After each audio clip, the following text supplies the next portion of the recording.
आज की कहानी है बहनें ऐसी क्यों होती हैं। मैं अपनी बहन को ज़्यादा पसंद नहीं करता था।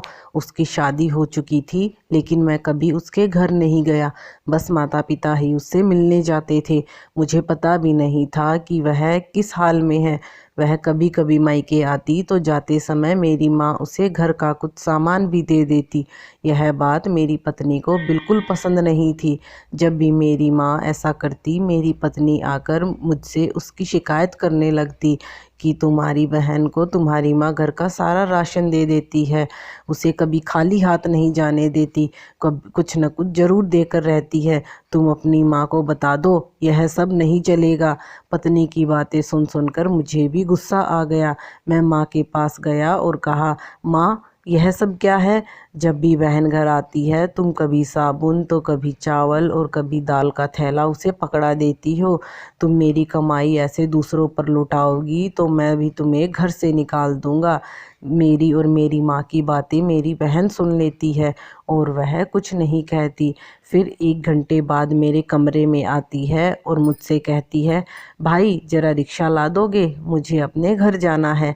बहन की बात सुनकर मैं मन ही मन बहुत खुश हुआ और बात बनाने के लिए उससे कहने लगा, थोड़े दिन और रुक जाती। नहीं भैया, बच्चों के स्कूल की छुट्टी ख़त्म हो गई है, घर जाकर इनके बैग भी संभालूंगी, स्कूल जाने की तैयारी करूंगी। फिर उसके बाद मैं रिक्शा लाता हूँ और वह रिक्शा में बैठकर चली जाती है। पिताजी के मरने के बाद जब घर का बंटवारा हुआ तो हम दोनों भाइयों ने आपस में ही बंटवारा कर लिया, लेकिन उसमें से बहन को कुछ भी नहीं दिया। वह फिर भी खामोश रही, हमसे कोई शिकायत नहीं की। लेकिन हमारी माँ बहुत रोई और कहने लगी, बहन को भी कुछ दे दो। लेकिन हमने माँ की एक ना सुनी और माँ को चुप करा दिया। अब बेचारी विधवा औरत, अगर हम उसे घर से निकाल देते तो वह कहाँ जाती। इसलिए वह कुछ नहीं बोली और चुप रही। भाई साहब तो अपना हिस्सा बेचकर शहर जाकर नया काम शुरू करने लगे और वहीं रहने लगे। हमने अपनी बहन के साथ जैसा व्यवहार किया था उसकी सज़ा तो हमें मिलनी ही थी। भाई साहब का कारोबार बर्बाद हो गया और वह मजदूरी करके अपना पेट पालने लगे। मेरे बड़े बेटे को भी टीबी हो गई और उसके इलाज में लाखों रुपए खर्च हो गए। जो भी मेरे पास था वह सब उसके इलाज में खर्च हो गया। मुझे कर्ज लेना पड़ा। हाल इतना बुरा हो गया कि खाने के लिए भी राशन नहीं बचा। मैं कमरे में अकेला बैठा सोच में गुम था कि मेरी बहन आ जाती है। उसे देखते ही मेरी पत्नी ने कहा, आ गई मनहूस। बहन को देखकर मैं भी गुस्सा हो गया, लेकिन अपने गुस्से को दबा लिया। वह मेरे बच्चे के पास गई, उसे देखा और फिर मेरे पास आकर बैठ गई और बोली, मेरे भाई तुम परेशान हो और तुमने मुझे कुछ नहीं बताया। यह कहते हुए उसने मेरे सर पर हाथ फेरा। बड़ी बहन हो तुम्हारी, तुम मेरी गोद में खेले हो, आज देखो अपनी बहन से भी बड़े हो गए हो कि बहन को भी कुछ नहीं बताते, अपना दुख भी नहीं बांटते। यह कहते हुए उसने अपने सोने के कंगन निकाले और मेरे हाथ में रख दिए। मेरे भाई परेशान ना हो, यह कंगन बेच दे, अपने घर का राशन लिया, अपने बच्चे का इलाज भी करा और पैसों की ज़रूरत हो तो बेझिझक कह देना। मैं तुम्हारी बहन हूँ, कोई पराई नहीं हूँ।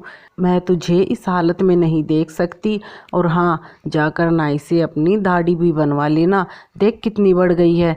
मैं आश्चर्यचकित होकर बहन की ओर देखने लगा और वह मुझसे कहने लगी, भाई इस कंगन के बारे में किसी को मत बताना, ये बात सिर्फ तेरे और मेरे बीच ही रहनी चाहिए, तुझे मेरी कसम है। उसने मेरे माथे को चूमा और कहने लगी, चल अब चलती हूँ, तेरे जीजाजी और बच्चे आते ही होंगे, फिर आऊँगी। मैं पहली बार उसे घर के बाहर तक छोड़ने आया, देखा तो पैरों में टूटी हुई चप्पल पहनी थी, उसने कपड़े भी पुराने पहने थे। मैं बस उसे देखता ही जा रहा था। मैंने तो कभी अपनी बहन की घरेलू हालत जानने की कोशिश तक नहीं की, लेकिन जब उसने मुझे बुरे हाल में देखा तो दौड़ती हुई आ गई और अपने सोने के कंगन भी दे दिए ताकि मैं अपने बच्चे का इलाज करा सकूं और अपने घर का हाल सुधार सकूं। मैं सोचने लगा और मेरी आंखों से आंसू निकलने लगे कि हम भाई कितने मतलबी होते हैं, अपनी बहनों को पल भर में ही बेगानी कर देते हैं और बहनें अपने भाइयों का जरा सा दुख भी बर्दाश्त नहीं कर पाती। मैं उसके कंगन अपने हाथों में पकड़कर जोर जोर से रोने लगा। दोस्तों, आपकी बहन अपने ससुराल में न जाने कितने दुख सह रही होगी।